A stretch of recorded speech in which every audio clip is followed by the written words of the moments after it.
よさこい祭り。この言葉を聞いてあなたは何を思い浮かべますか？あの鳴子を持って踊るお祭りね。私の地元でもやってるよ。そう思ったかもしれません。しかしもしその全てがたった一つのオリジナルのほんのわずかなエコーに過ぎないとしたら、もし日本に理屈を超え五感を揺さぶり人生観すら変えてしまうほどの魂の祝祭が存在するとしたら、これからお見せするのは単なる祭りの紹介ではありません。すべてのよさこいの源流、高知。なぜ私たちはこの聖地へ向かうべきなのか、その10の理由をめぐる熱狂への旅です。この動画を見終わる頃、あなたは次の夏の航空券を検索しているはずです。よろしければチャンネル登録をお願いします。最初の理由は、すべての始まりの場所を体験するためです。今やよさこいは日本全国200カ所以上、さらには世界21以上の国や地域で踊られる文化現象となりました。あなたの町のよさこいもその一つかもしれません。しかしこの文化が広がれば広がるほど、その源流である高知の価値は逆説的に高まり続けます。全国の踊り子や熱心なファンにとって高知は単なる開催地の一つではありません。それはいつか必ず立つことを夢見る究極の目標、聖地なのです。他の祭りがよさこいが何になったかを示すのに対し、高知の祭りはよさこいが何であるか、そしてなぜ存在するのかを静かにしかし力強く物語っています。その大体不可能な真実性に触れること、それが高知を訪れるべき一つ目の理由です。二つ目の理由は、町が丸ごと祭りに飲み込まれるその圧倒的なスケールと熱気です。毎年8月9日の前夜祭から12日の後夜祭まで、高知市は文字通り祭り一色に染まります。約200チーム、総勢2万人近くの踊り子たちが街中にあふれ、都市機能そのものがこの祝祭のために再編成されるのです。メインストリートから普段は車が行き交う商店街のアーケードまで、この4日間、高知の街は踊り子と彼らを迎える観客の熱狂によって支配されます。他の地域のどんな祭りでも味わうことのできない巨大なエネルギーの渦。高知では街そのものが主役なのです。なぜ高知のよさこいはこれほどまでに多様で創造的なのでしょうか。その秘密は3つ目の理由、構造化された自由にあります。高知のよさこいには守らなければならない4つの絶対的なルールが存在します。1つ、必ず鳴子を手に持って踊ること。2つ、踊りは基本的に前進し続けること。3つ、どんなアレンジの曲にも必ずオリジナルのよさこい鳴子踊りのフレーズを入れること。そして4つ、各チームが必ず1台の地方車と呼ばれる移動ステージを伴うこと。一見厳格なルールに聞こえるかもしれません。しかしこの共通の文法があるからこそ、各チームの衣装、振り付け、音楽アレンジといった個性的な語彙が単なるカオスではなく、豊かで意味のある多様性として爆発するのです。この絶妙なバランスこそが高知のよさこいが持つ尽きることのない魅力の源泉なのです。4つ目の理由は、あなたが観客でいることを許してくれない強烈な没入感です。高知のよさこいの最大の特徴はパレード形式の演舞。これが演者と観客の境界線を限りなく曖昧にします。手を伸ばせば届くほどの至近距離で、踊り子たちの息遣い、汗、そして魂の叫びをダイレクトに感じることができるのです。地方車から放たれる爆音はあなたの体の芯まで揺さぶり、無数の鳴子の音は空間を埋め尽くします。そしてここで奇跡が起こります。観客の声援が疲れ切った踊り子に最後の力を与え、アドレナリンを湧き立たせる。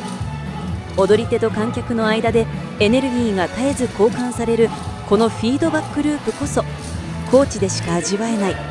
最も感動的な体験なのです。5つ目の理由、それはあなたの知っている日常が目の前で非日常の祝祭空間へと塗り替えられる瞬間を体感するためです。祭りの期間中、高知市内の16カ所以上が公式の演舞場となります。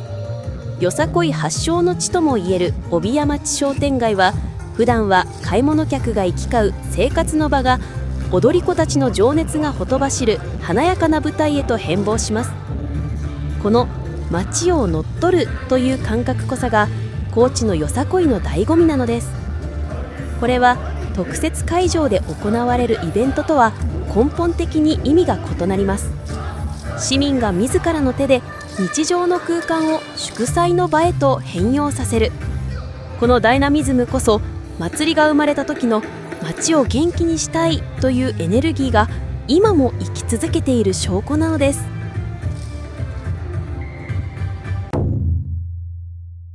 6つ目は最も本質的な違いかもしれません。ショーではなく本物の祭りの熱狂を味わうためです。よさこいを全国に広める大きなきっかけとなった北海道のよさこいソーラン祭り。これは観客に見せることを意識した洗練されたエンターテインメントショーとして素晴らしい進化を遂げました。一方、高知のよさこいはその核心においてザ・お祭りです。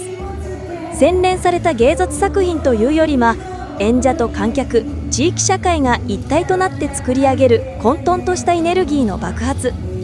どちらが優れているという話ではありません。しかし、もしあなたがコミュニティが一体となる熱狂や日常が非日常に転化する瞬間の興奮、その根源的なエネルギーを体験したいのであれば、その答えは高知にしかありません。7つ目の理由、高知のよさこいはあなたに観客でいる必要はないと語りかけます。この祭りはプロのダンサーだけのものではありません。その象徴が観光客でも事前の準備なしに無料で飛び入り参加できる市民憲章よさこい踊り子隊の存在です。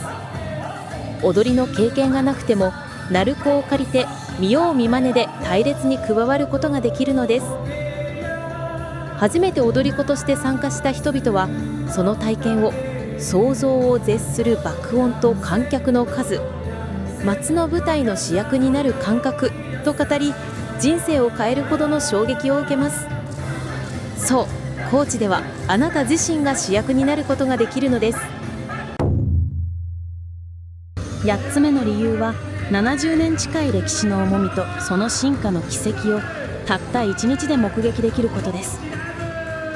高知を訪れることは、生きた歴史の中に足を踏み入れることを意味します。そこでは伝統的な振り付けを堅くなに守り続ける成長と呼ばれるチームの隣を、最新の音楽とダンスを取り入れたまるでロックバンドのようなチームが練り歩いていきます。この光景は、よさこいがいかに伝統を尊重しながらも新しい文化を柔軟に取り込み進化してきたか、その全てを凝縮した生きた博物館なのです。過去と現在が交差し、未来が生まれる瞬間、それを目の当たりにできるのは発祥の地、高知だけです。9つ目の理由は、理屈や知識をすべて吹き飛ばし、五感を直接揺さぶる生のエネルギーです。それは巨大な地方車が轟音とともに迫り来る地響き、目の前で踊り子たちの汗が飛び散るほどの近さ、幾重にも重なる鳴子の音の壁、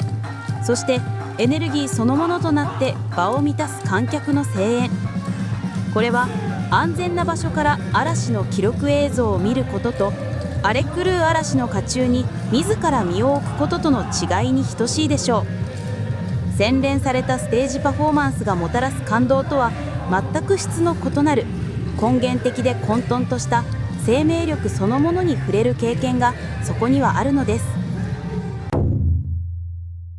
そして最後の理由、それはよさこいという文化の本質を心で理解するためです。なぜたった一つの地方の祭りが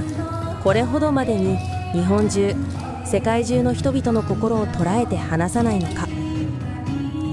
他の地域の祭りが、よさこいが各地で何になったかを教えてくれるとしたら、高知のよさこい祭りはよさこいがそもそも何であり、そしてなぜ存在するのかというその本質的な問いへの答えを与えてくれます。それは戦後の焼け跡から町を元気にしたいという人々の切実な願いから生まれた極めて人間的な物語。それはどんな人でも受け入れ、誰もが主役になれる懐の深さ、そして時代とともに変化し続けることを恐れないオープンな魂。すべてのよさこいの源流、聖地高知、街を飲み込むほどの熱狂と観客と一体になる没入感、ルールがあるからこそ生まれる創造性と誰もが主役になれる懐の深さ。高知のよさこいは見るものではありません。参加し体感するものです。それは日本で最もダイナミックな現代文化の伝統が持つ熱い魂との直接的な対話なのです。この動画でその熱の一端は伝わったかもしれません。しかし本当の答えは高知の夏、その熱狂の中心にしかありません。次の夏はあなたがこの物語の新たな1ページになる番です。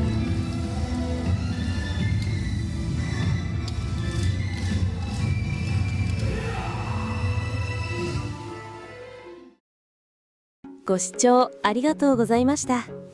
今回紹介した内容について皆さんはどう思いましたか？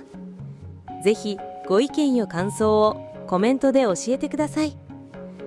よろしければチャンネル登録と高評価もお願いします。